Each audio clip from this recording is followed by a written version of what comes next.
À bord de leur bateau Fleur Australe, Géraldine Danon et son époux, le navigateur Philippe Poupon, embarquent leurs enfants pour une nouvelle expédition en mer.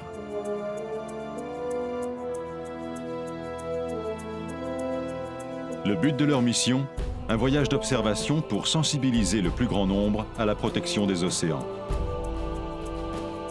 Pour cette nouvelle aventure, l'équipage parti de Tahiti rejoint le pôle Sud en traversant l'océan Pacifique. Après avoir affronté les glaces du Grand Nord, franchi le mythique passage du Nord-Ouest et rencontré les peuples des îles polynésiennes, Fleur Australe met le cap au sud. 3 ans de navigation et de rencontres, un regard unique sur le monde, avec comme ligne d'arrivée l'Antarctique.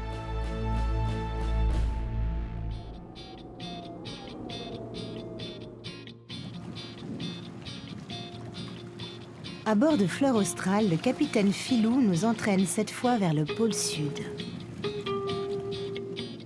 d'être revenu sur le bateau? Bah oui, parce que j'adore ce bateau, hein. T'as trouvé tous tes jouets? Lou, Marion et Laura sont impatients de repartir à l'aventure. Le grand départ a lieu de Tahiti.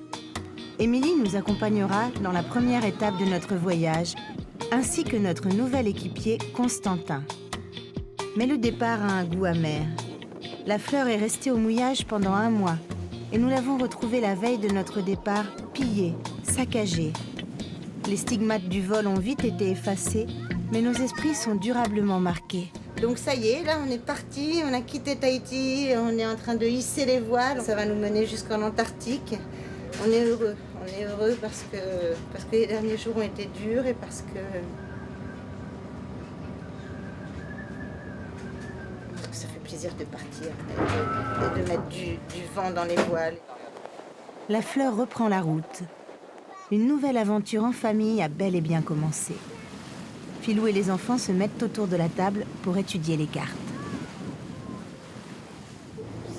C'est super loin. Et alors, je vais prendre l'avion ou quoi?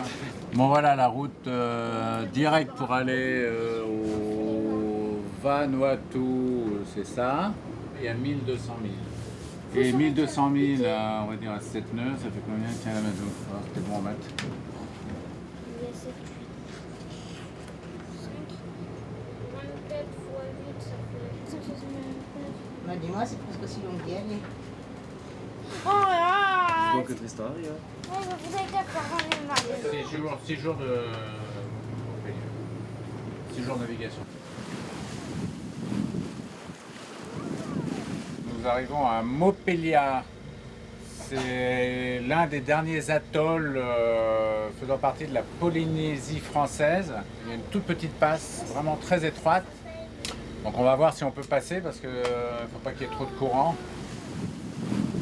La météo est mauvaise et Lou grimpe au nid de pie pour nous guider dans la passe.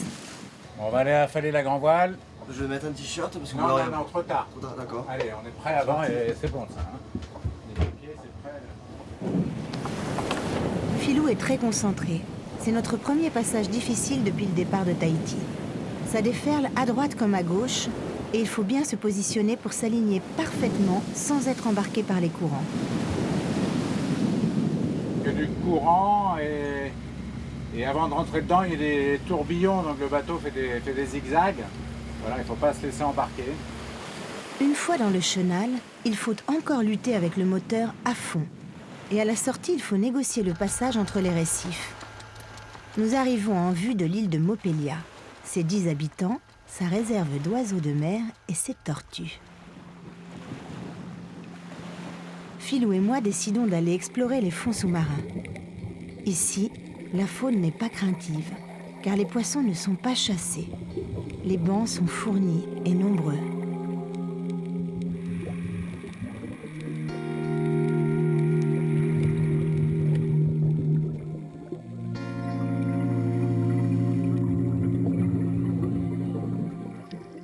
On évolue avec volupté au milieu des raies mantailles de quelques requins citrons. Malheureusement, pas de tortues à l'horizon.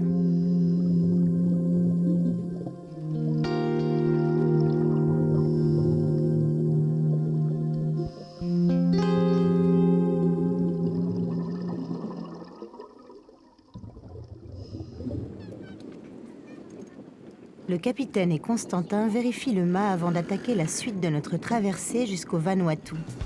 Le vent rend la manœuvre assez périlleuse. Ce soir, nous quittons les îles polynésiennes françaises pour aller à l'ouest. Forêts vierges, plages de sable blanc, cascades et volcans. L'archipel du Vanuatu est plein de promesses. La vie à bord prend son rythme et chacun sa place. Betty est à l'affût du moindre poisson. Lou passe ses journées à lire sous le taux à l'arrière. Quant à Marion et Laura, elles sont dans leur piscine.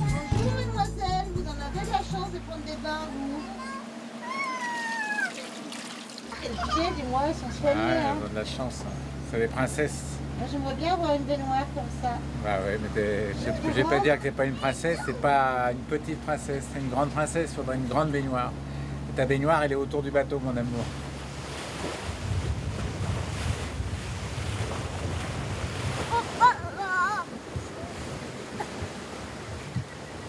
Et voilà, on est au deuxième jour de traversée. Hein. C'est un beau coucher de soleil. On est au large des îles Cook. On va voir si on voit le rayon vert ce soir. C'est la belle heure. Et ça y est, on a repris le rythme paisible et tranquille des traversées. Enfin, tranquille.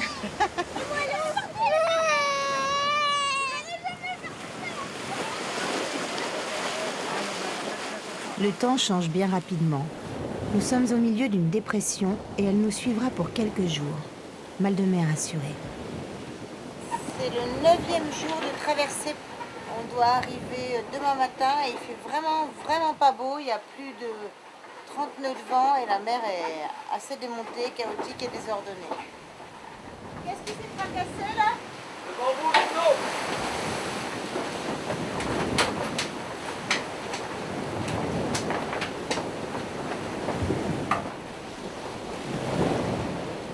C'est pas courant sous les tropiques. Le Maramoo bien installé. Ça peut durer 3 jours, c'est ça le problème.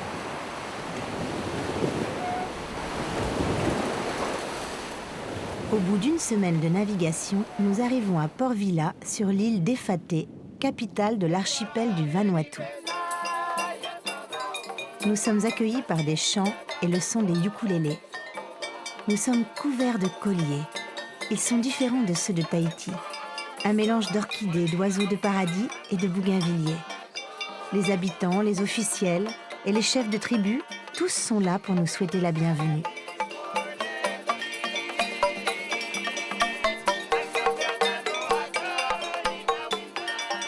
Au Vanuatu, il n'y a pas de fête sans kava.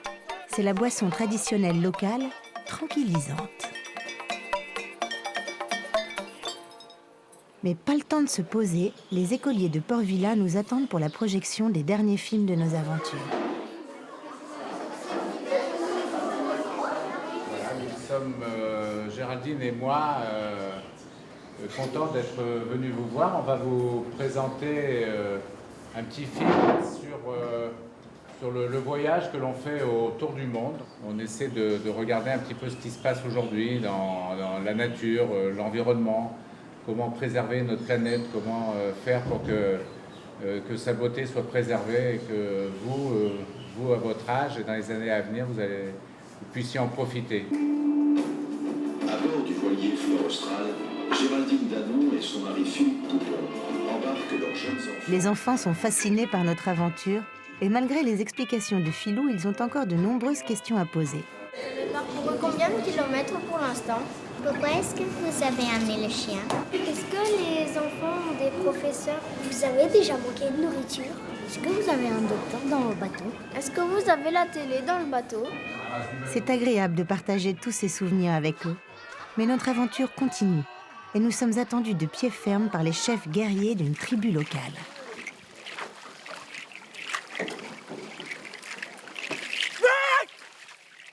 Certaines coutumes sont toujours très présentes au Vanuatu. Les danses tribales guerrières se pratiquent encore aujourd'hui. Mais le capitaine en a vu d'autres.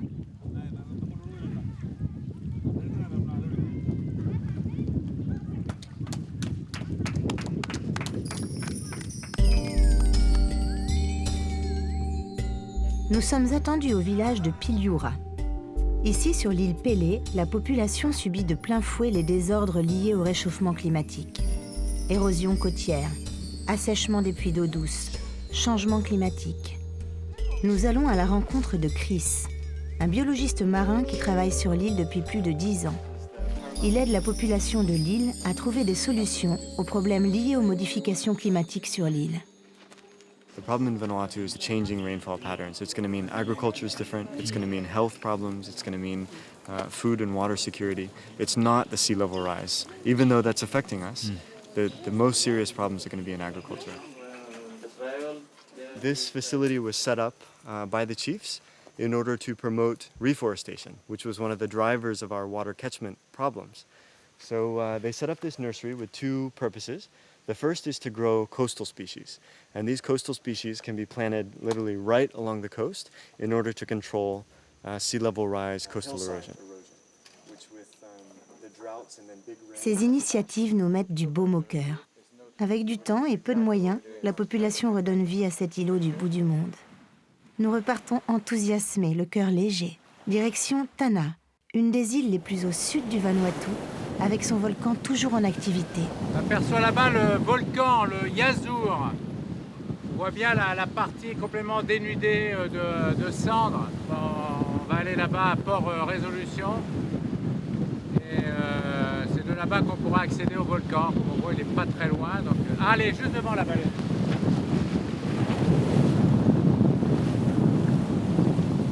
On ne pouvait pas rêver plus belle escorte. Cette baleine nous salue en sautant dans les airs. C'est la première fois que je réussis à filmer une baleine totalement hors de l'eau.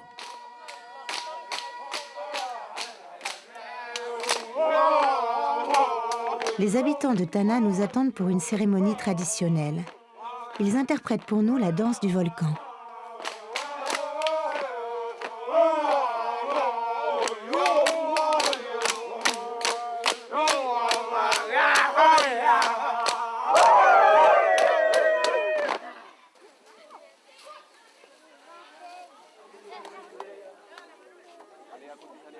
Aujourd'hui, nous venons inaugurer l'installation d'un panneau solaire et d'un groupe électrogène qui permettront de diminuer de 4 fois la consommation de fuel pour les habitants de l'île. Alors le seul petit problème qu'il y aura à résoudre, c'est que nous sommes sous le volcan donc, que l'on aperçoit là-bas, le Yazur, et il y a un petit peu de cendre qui vient se déposer sur le panneau solaire. Donc il faut vraiment que le panneau solaire, pendant la journée, soit bien propre pour capter toute l'énergie, remplir les batteries, qui, elles, vont venir en complément du petit groupe. Mais c'est un apport, évidemment, très important pour un petit village vraiment isolé comme ici, où il n'y a pas d'électricité, il n'y a pas de raccordement électrique. Surplombant l'île de Tanna, nous partons ensuite à l'assaut du volcan Yazur, toujours en activité. L'ascension commence dans un paysage de dunes de sable noir, mélange de sable et de cendres. Le volcan gronde sous nos pieds. La terre frémit. Philippe a déjà fait cette ascension il y a plus de 20 ans alors qu'il voyageait avec Eric Tabarly. C'est un vieux con, ça me rappelle des souvenirs, mais... J'ai l'impression qu'il était plus petit la dernière fois.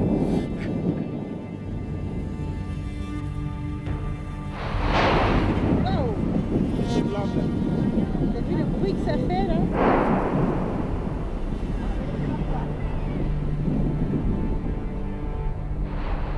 C'est assez impressionnant hein, quand on arrive en haut comme ça. Ça gronde, ça sent le soufre. C'est vraiment un souffle de vie qui jaillit des profondeurs de la terre. C'est très, très impressionnant.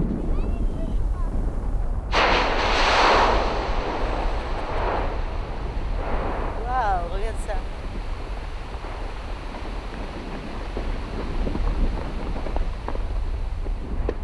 Lou, tu dois revenir ici, on te dit. Tu viens. Tu lui dis, toi, parce qu'il nous est... C'est dangereux, tu reviens ici. Tu... Hey, tu viens, allez. Écoute, tout le monde te le dit, c'est ni Philou ni moi cette fois-ci. Je pouvais pas savoir, moi. C'est fou ça.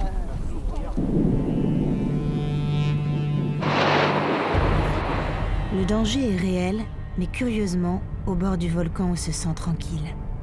Apaisé par cette terre qui bout, cette force de vie incroyable. Le spectacle est vraiment grandiose, presque mystique.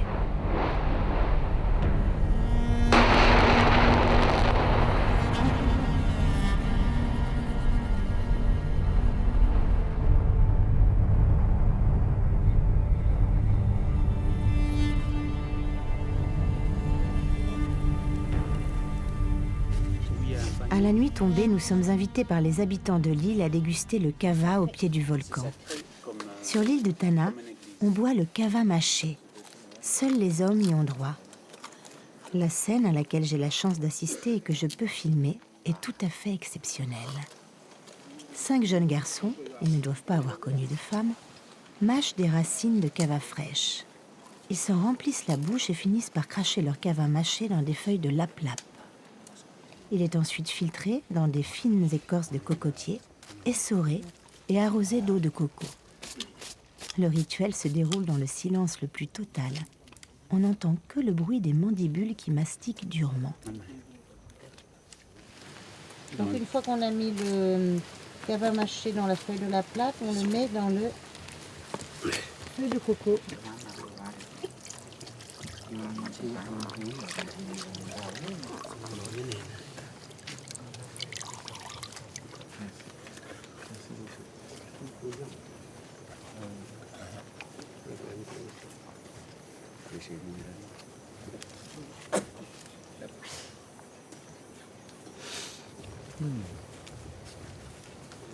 Merci. Alors, Philippe, Délicieux. mais c'est plus léger, c'est plus... Ouais, j'essaie de... Toi qui as goûté le kava... Moi qui suis un grand habitué du kava maintenant, il est très agréable à la bouche. Il ne laisse pas d'amertume. Je pense que nous avons là un très bon kava de Tanna. Nous faisons nos adieux au Vanuatu autour d'un cochon grillé avec les habitants de Tanna qui nous ont si bien accueillis. On avait vraiment des gens sympathiques et accueillants, et très chaleureux. C'est vraiment super. Demain, nous reprenons la mer. La santé des Vanuatu.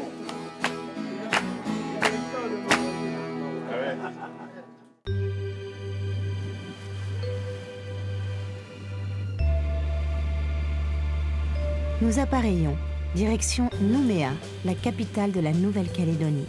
Notre prochaine étape avant l'Australie. Nous sommes grand voile et génaqueurs. Nous guettons les baleines et laissons les îles du Vanuatu dans notre sillage.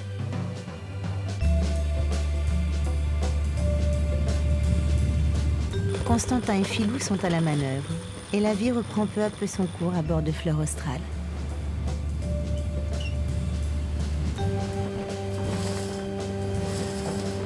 Attends, mais tout de suite. Non, non, non. La page 2. Mais tu es pas obligé de débrouiller partout. Ça, c'est la page. Alors, t'as de bonnes élèves à midi? Oh, quelquefois, elles écoutent pas très bien. Elles n'en font qu'à de leur tête. On commence sur le point.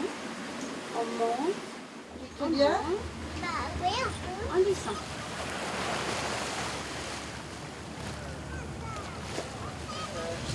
Poisson cru ou pas? Je sais pas ce que c'est. Sashimi, maki, sushi?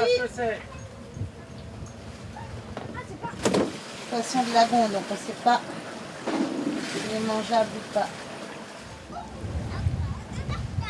Et moi. Qu'est-ce que tu fais, Lou? J'essaye de trouver dans le livre qu'est-ce que c'est ce poisson pour savoir si on peut le manger, s'il y a de la ciguatera ou pas, quoi. Qu'est-ce que ça veut dire quand il y a la ciguatera? C'est des algues qui mangent et qui donnent une maladie et ça gratte. C'est selon les endroits où on est. Par exemple, peut-être qu'en Polynésie, elle avait la ciguatera. Tonga, elle l'avait pas, on sait pas. Et ici, on sait pas non plus. Il faudrait demander à un pêcheur quand on sera à terre.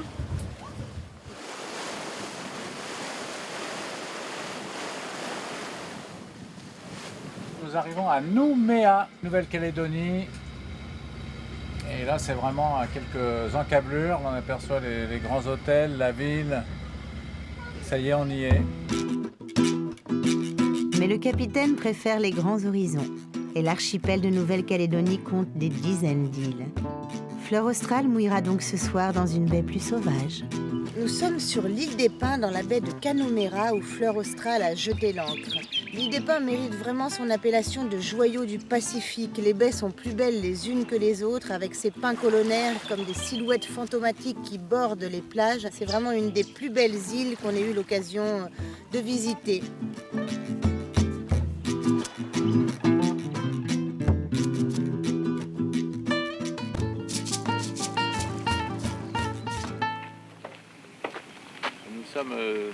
dimanche matin et nous allons à la messe à Vao, la capitale de l'île des Pins.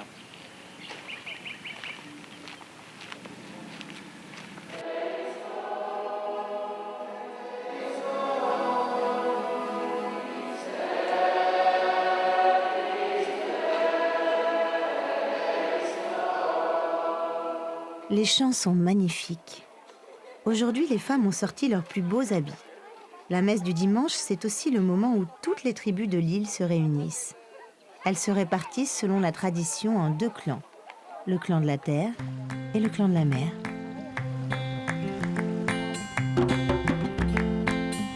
Cet après-midi, toute la troupe embarque à bord d'une pirogue traditionnelle de l'île des Pins. C'est une navigation d'1 heure qui nous amène au fond de la baie d'Oupi. C'est Octave qui tient la barre. Il fait partie du clan de la mer.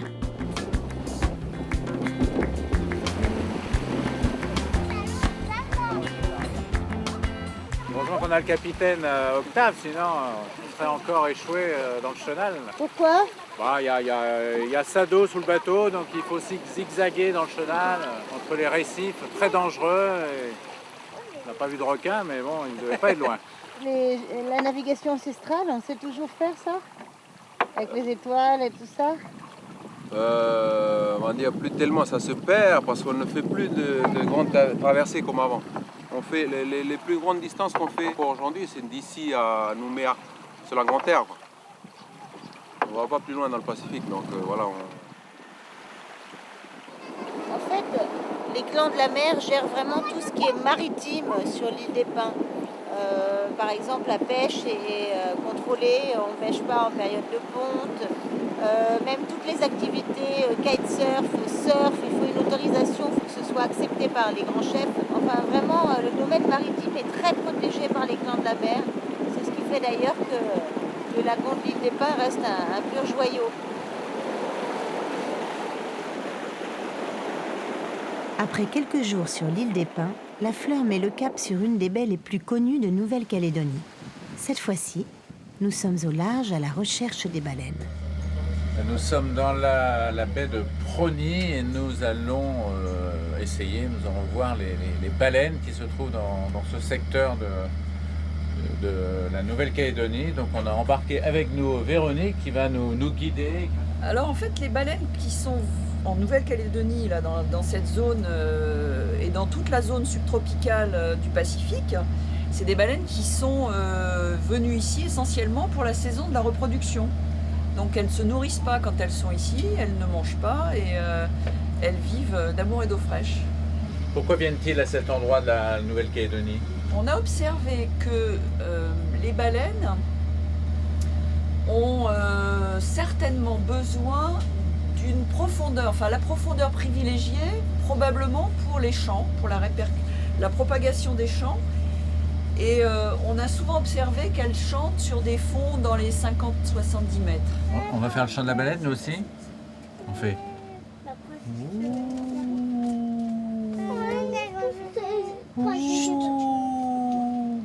Bon, tout à fait ça.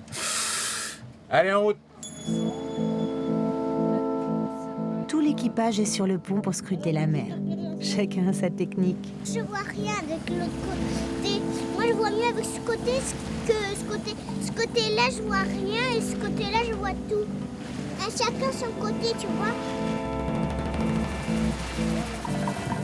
Deux, là.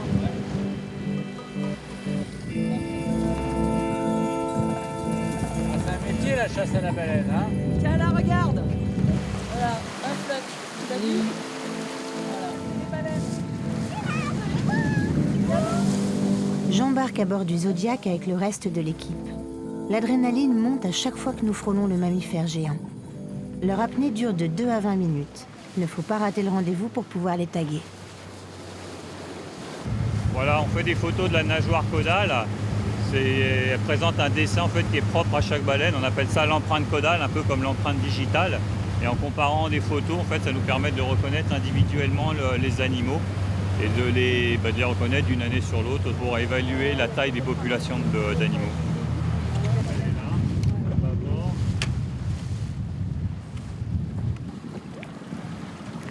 Donc voilà ce qu'on récupère. Avec cette flèche, on fait un prélèvement sur les individus pour récupérer un petit morceau qui va contenir un petit morceau de peau et un petit morceau de gras. Et sur la peau, on va pouvoir faire des analyses de génétique pour obtenir des informations, notamment le sexe de l'animal et des informations sur les relations entre les populations de Calédonie et les autres populations du Pacifique Sud. Avant de quitter la baie de Prony, nous faisons une halte sur l'îlot Ua. Nous avons rendez-vous avec Éric Clua, un scientifique spécialiste des requins qui campe sur l'îlot avec sa femme et son bébé. Éric est en charge d'une mission de protection des récifs coralliens. Il nous emmène à la découverte de la faune vivant sur ce petit bout de terre au bout du monde.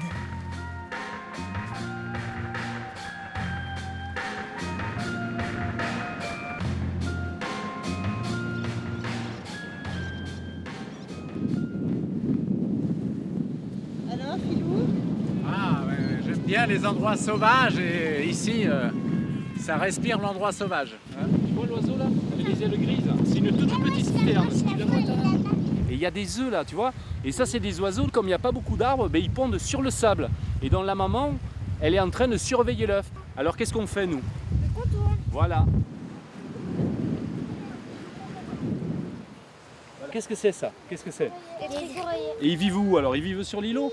Dans la forêt et dans la mer. Donc ça, c'est un serpent venimeux qui se nourrit de poissons. C'est-à-dire qu'il attrape les poissons, il leur injecte du venin pour les tuer et ensuite il les mange. Attention qu'elle ne met pas dans la bouche. Mais, Attention, elle met dans la bouche. Oh ben, c'est un problème pour le serpent, c'est pas un problème pour le bébé. Ce qui peut faire mal, c'est la tête. C'est la tête parce que c'est là qu'il a les. Il y en a un autre là qui arrive. Il a les crocs, voilà. Voilà. Est-ce que ça a des pattes, le serpent?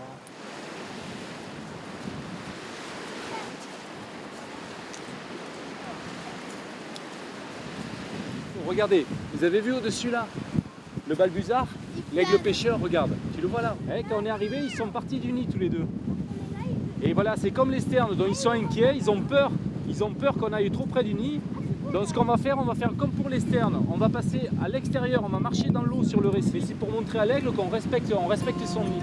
Ok ?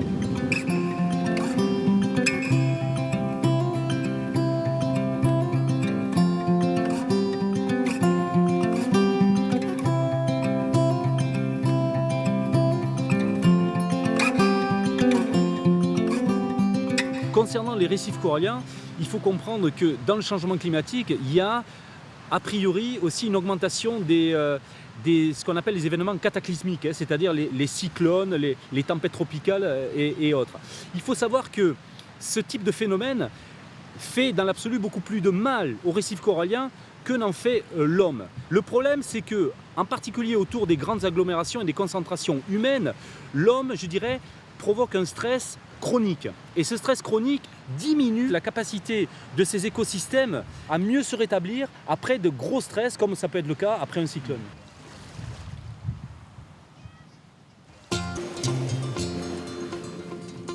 Avant de quitter la Nouvelle-Calédonie, nous louvoyons dans les chenaux pour faire une dernière escale au point le plus nord de l'île, dans la baie de Boat Pass. Dans ce coin le plus sauvage de l'île, à marée basse, nous pénétrons dans la mangrove accompagnés de Lina et de ses 5 chiens. Ses 2 neveux vivent avec elle ainsi que sa fille qui va au collège de Poum.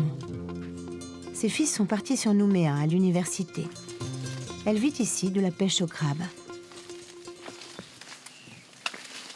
On va vérifier s'il y a un crabe déjà dans le trou. Ah ouais. Il y en a un. Comment? Avec sa pince. Le crabe, il peut mordre le bois, là. Ah oui, sinon, il faut essayer de le sortir. Voilà, avec le crochet, là. Dis-moi, t'as pêché ton premier crabe, t'avais quel âge? 12 ans. Ah oui, ça fait un bail. Et alors, pourquoi la pêche est réservée aux femmes? Les hommes font quoi pendant ce temps-là? Ben, les hommes, ils sont à la mine.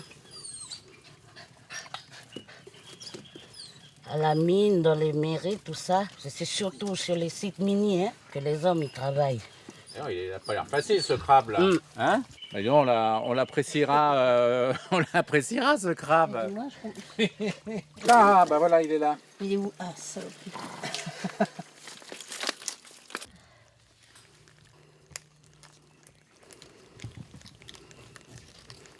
La bataille avec le crabe aura duré 30 bonnes minutes. Lina finira par en pêcher 7 dans la matinée, au terme d'un véritable combat.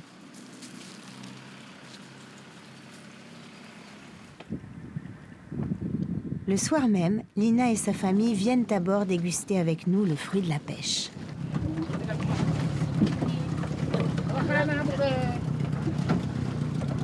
Bienvenue à bord.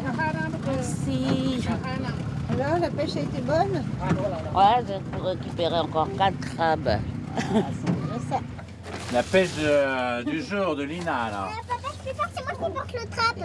Attention, mais là, alors mets pas tes doigts là. Oui, c'est les pinces. Voilà, parce que ça y est, tu vois, il est encore vivant. Hein. Ah bah s'il est vivant, je ne touche pas. Bah, il est bien vivant, ouais. Heureusement qu'il est vivant. Je savais qu'il était vivant parce que j'ai vu son œil bouger. Bon, bah, belle pêche quand même. Hein? Au mieux que tu les détaches pas. Hein. Il ne faut pas les détacher, c'est ce que je pensais. Ouais. Ah ouais? Mais ça, Tu pourras retirer le plastique après. C'est la pêche. Demain, nous quitterons Boat Pass et Lina, la pêcheuse de crabes. Notre séjour en Nouvelle-Calédonie se termine par une très belle rencontre. La fleur sort du lagon par la passe de Yandé. Nous faisons route toute voile dehors vers Sydney à 1100 milles, environ 7 jours de navigation.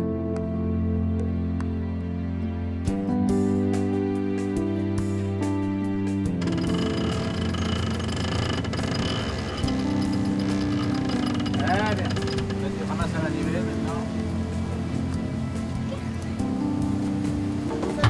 Ça te plaît de faire du travail avec papa, là? Ouais, j'adore faire du travail avec papa. C'est mon petit mousse. Petit mousse adoré. Regarde-moi ça. Une gueule de marin.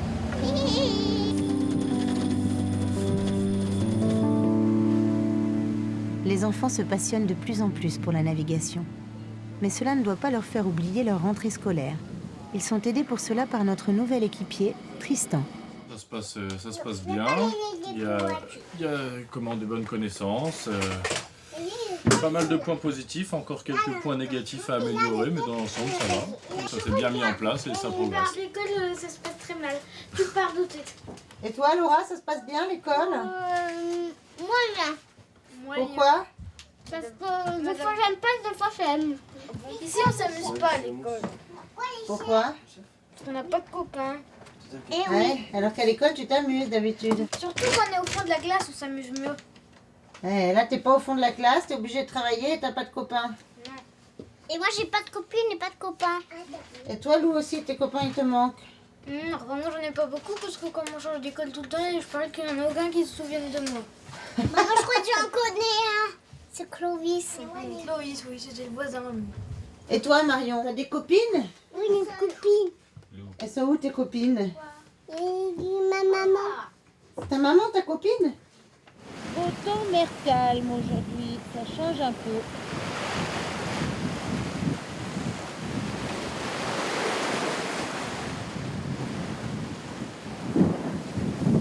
En ce jour du 24 septembre 2011, je sous-signé Philippe Poupon, capitaine du navire Fleur Austral, certifie que Constantin Lanoux, équipier à bord, a passé avec succès le tropique du Capricorne. Voilà, Tristan Durand, équipier à bord, a passé avec succès le tropique du Capricorne. Un coup fort, Loulou, sur la tête de ton prof. Quel honneur. À Fleur Austral. Allez. Santé des capitaines. Voilà. Pourquoi on met pas le rhum sur la tête? Ah non, ça se met dans l'estomac, le rhum. À la santé du capitaine. Voilà, et du Fleur Austral qui vous porte. Et du Fleur Austral. Il pas partout sur les doigts.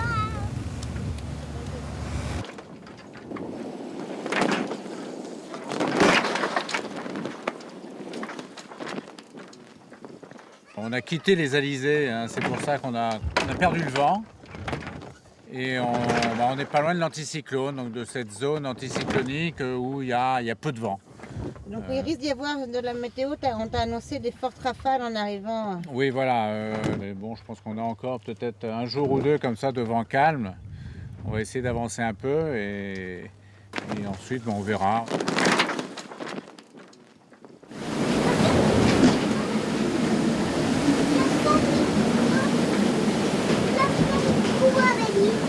C'est impressionnant hein, cette mer en furie comme ça. C'est vrai que c'est la première fois que je vois ça de ma vie. On va dire que j'emmène pas large. Laura, ça n'a pas l'air de l'impressionner du tout. Ouais. Moi, ce que j'attends, c'est ma fête de Sydney. On pourra s'acheter un petit truc. On pourra prendre des ballons, on pourra attacher les ballons. Ce sera super. Cette fête. Pour mon anniversaire. T'as déjà vu une mer aussi grosse, Laura? Non. Avec un petit chien, ma famille. Et comme ça, la famille. Alors, Philou? Ouais, il y a une mer bien formée, ça déferle. Le bateau passe bien, mais ça mouille sur le pont.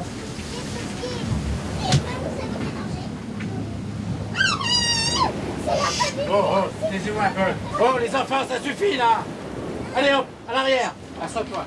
C'est bon, Marie, c'est bon. Franchement, qu'elles sont à mariner. Le pauvre lit qui est plâtré dans sa canette.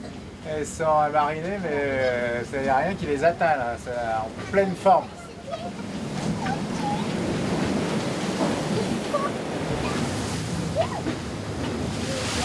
Ouais.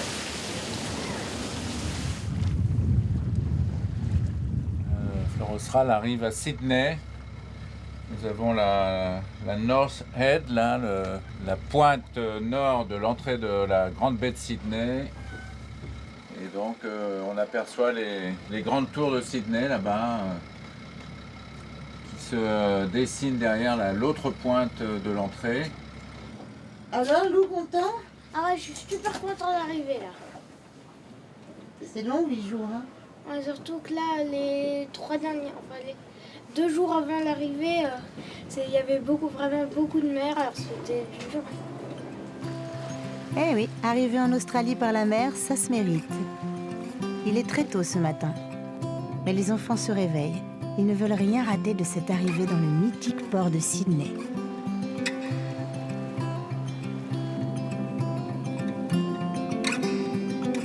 Sydney Downtown s'ouvre devant nous là. Et on a fait une arrivée comme les paquebots, levé du jour. La croisière Poupon, croisière qui s'amuse.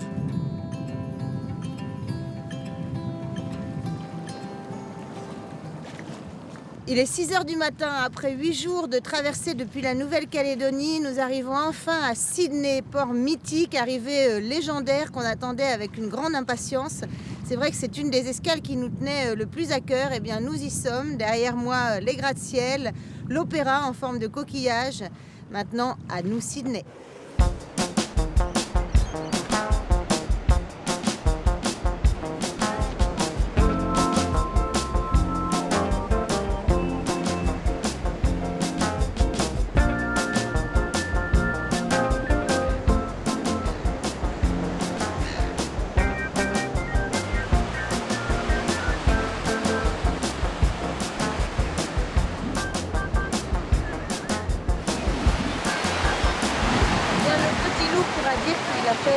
Surf à Bondi, c'est pas rien dans sa vie, il pourra dire moi, je fais du surf à Bondi, à Malibu.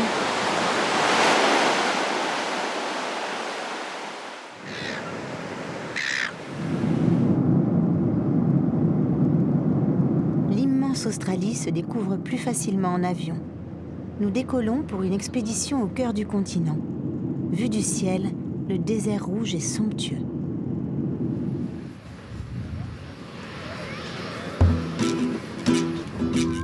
Nous prenons la route pour le désert. Nous empruntons une piste que le loueur nous a pourtant interdit de prendre. Le paysage est spectaculaire. Un semi-désert avec quelques arbres et des rivières asséchées. Nous sommes sur le territoire des aborigènes qui habitent les lieux depuis des millénaires.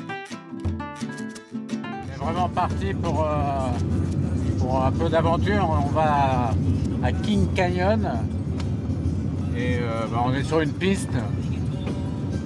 Et le décor ressemble à ce qu'on voulait, sauvage. Total. Nous approchons de Liar's Rock avec précaution. Ce lieu sacré est recouvert sur certains côtés de messages gravés dans la roche. Les filmer, c'est prendre le risque de s'attirer le mauvais œil. Et dans la région, le danger est partout. Hier, on en a croisé un, il a traversé la route juste devant nous. Donc, Marion, on fait attention au kangourou. Ouais. Des quoi? Ouais, toujours un coucoulou, là, pas d'eau. Ouais, les kangourous, c'est dangereux. Nous sommes sur le site d'Uluru, au pied du très puissant Heather Rock. Une énorme sensation de puissance se dégage évidemment de ce rocher qui est le plus gros au monde. Il y a vraiment quelque chose de semblable à cette sensation qu'on peut éprouver quand on croise des icebergs, cette force. Ce côté presque mystique qui se dégage et cette puissance qui se dégage de cette pierre. Il faudra encore attendre un peu pour les icebergs. Après cette courte escale sur le continent australien, nous reprenons notre route vers l'Antarctique.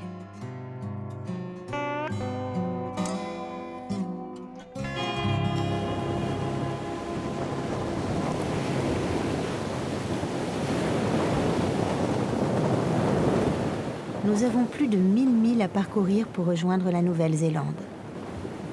Philou se débat avec le vent et la grosse houle qui nous accompagne depuis notre départ d'Australie. Lou n'a pas quitté sa bannette, contrairement à Marion et Laura qui supportent bien le mauvais temps. Même à l'intérieur du bateau, c'est impossible de tenir debout.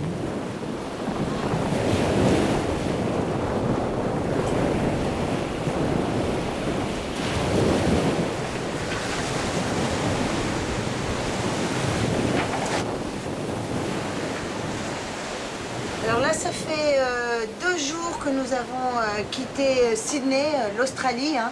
Voilà, l'équipage va bien, le petit Lou est toujours malade. C'est ennuyeux de voir qu'il a du mal à s'amariner, ça m'inquiète toujours. Et puis les petites, quant à elles, ça a l'air d'aller. Les vacances sont les vacances. Les vacances sont les vacances. Attention, il y a le bac qui arrive.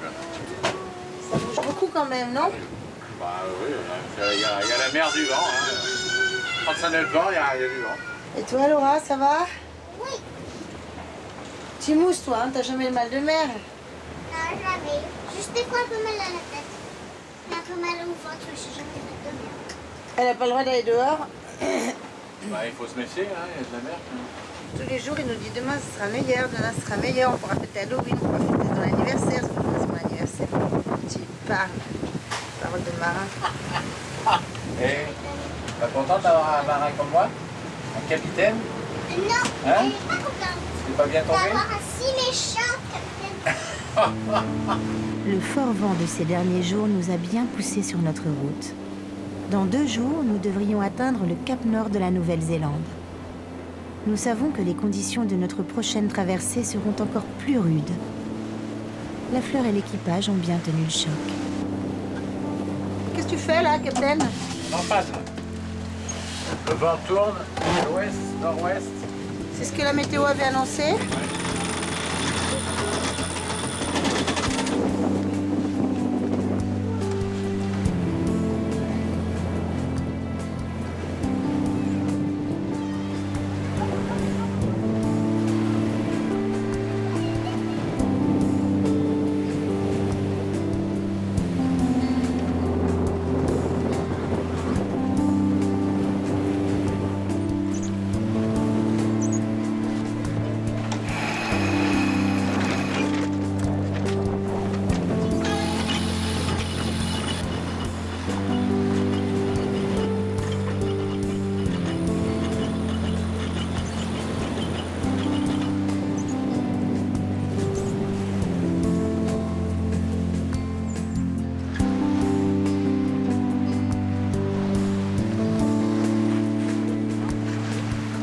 Alors, t'es content, Lou? Ah ouais, super. C'est le dauphin qui nous souhaite l'arrivée en Nouvelle-Zélande.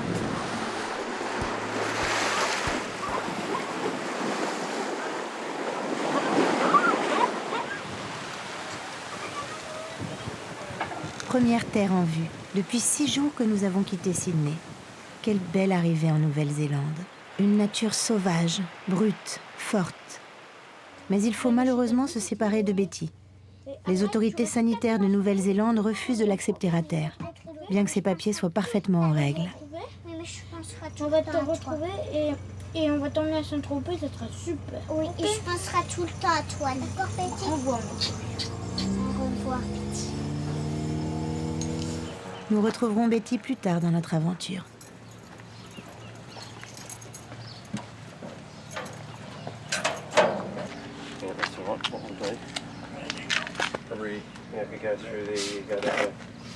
You will be in Paris tomorrow morning, Betty. Paris, Folie Bergère. Hang on. Bon voyage. Bon voyage. Bon voyage, Betty. Nous sommes près d'Auckland où Fleur Australe est sortie de l'eau afin de la préparer pour notre expédition vers l'Antarctique. Au programme, nettoyage de la carène, nouvelle peinture, vérification du moteur et quelques hublots à changer. On pense surtout à la sécurité du bateau, de l'équipage. On sait qu'on va aller dans des mers un peu agitées. La pire qui puisse arriver, c'est que le bateau se retourne évidemment, mais déjà se fasse coucher à 90 degrés, ça suffit pour envoyer soit un équipier qui tombe de sa banette, soit les objets, tout. Donc tout est amarré. Jusqu'à l'équipier en sa banette, il est bloqué. Fleur Australe restera 15 jours au chantier, ce qui nous laisse le temps d'explorer toutes les beautés de la Nouvelle-Zélande, en particulier ses fonds marins. À quelques kilomètres de là, sur la côte de Tutukaka, nous rencontrons Marc, qui nous guide vers un des lieux de plongée favoris du commandant Cousteau, à l'endroit où le courant chaud de la grande barrière de corail d'Australie vient réchauffer la côte nord de Nouvelle-Zélande. On appelle ces îles les Poor Knights. En 1998, ils ont déclaré les Poor Knights ainsi que les Pinnacles et le pain de sucre comme réserve marine. Alors réserve marine, ça a l'air de rien comme ça, mais c'est la forme de protection la plus haute qui existe en Nouvelle-Zélande. Donc ça veut dire que tu n'as pas le droit de toucher, de prendre, de pêcher. Philippe me montrait il y a une seconde, il y a un banc de poissons, il y a énormément de plancton, c'est une eau qui est très très riche. Ce qui explique en fait pourquoi entre la côte et les îles, on rencontre beaucoup de dauphins, de baleines, des orques.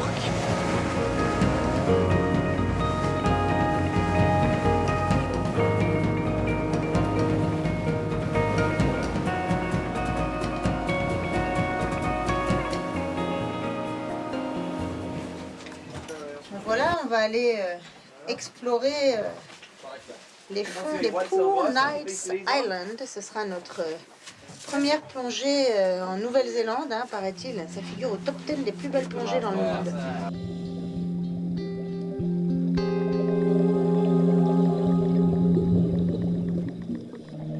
Les fonds sont recouverts de kelp qui ondulent au gré de la houle.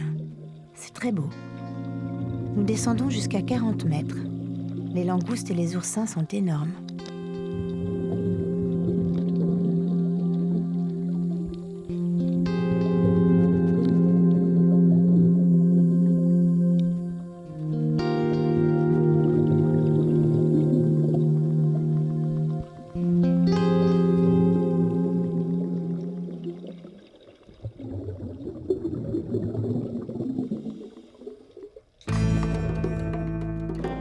Nous prenons l'avion en direction de l'île du Sud. C'est la 12e plus grande île au monde. Elle est connue pour ses glaciers et ses sublimes fjords.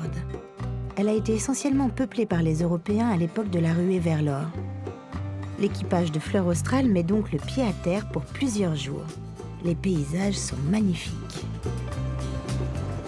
Et voilà, on a laissé Fleur Australe, notre petit bateau chéri, à Auckland, hein, mais la seule solution, vu qu'on a un départ pour l'Antarctique prévu le 27 décembre, la seule solution pour visiter un peu l'île du Sud, c'était le camping-car. Hein. Le camping-car, comme ça on peut faire de la route pendant que les enfants dorment.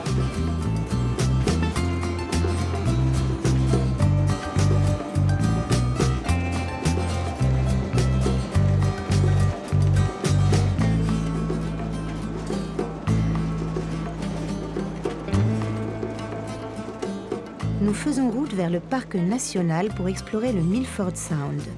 Il a été découvert par les tribus maoris il y a plus de 1000 ans. Bah, malheureusement, le camping-car, c'est pas le bateau. C'est ça. Il y a des règles. On n'a pas autant de liberté qu'en bateau. Normalement, on n'a pas le droit de s'arrêter, de dormir où on veut. Hein. On essaie de contourner la loi, on s'arrête la nuit où on veut, mais comme ça nous est arrivé, on se fait réveiller par la maréchaussée à 5 h du matin. Mais bon, là, je préfère le bateau, de loin. Et comme la vie est bien faite, les vœux de notre capitaine vont être exaucés. Toute la famille embarque pour une croisière dans les fjords du parc national, décor rendu mondialement connu par le Seigneur des Anneaux.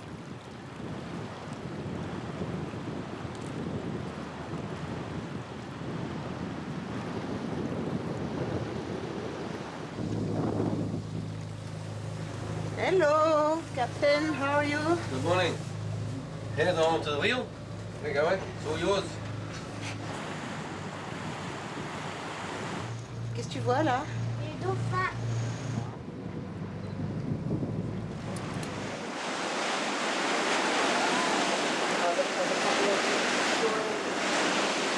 Sympa de se faire driver? Ah ouais, c'est cool. Voilà, c'est une petite navigation tranquille. Hein. C'est joli. Hein.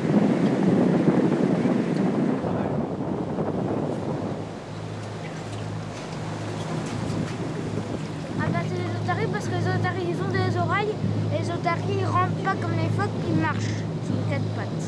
Tu les reconnais bien toi? Ce que j'arrive pas trop à faire la différence c'est les lions de mer et les otaries.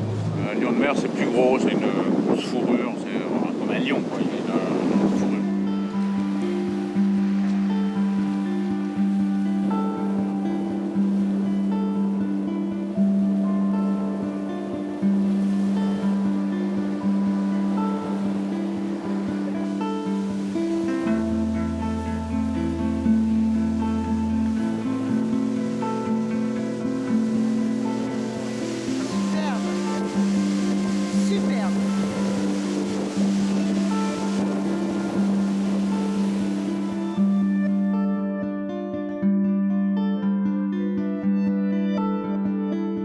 La première partie de notre grande aventure s'achève en Nouvelle-Zélande, aux portes du Pacifique Sud, dans ces magnifiques montagnes.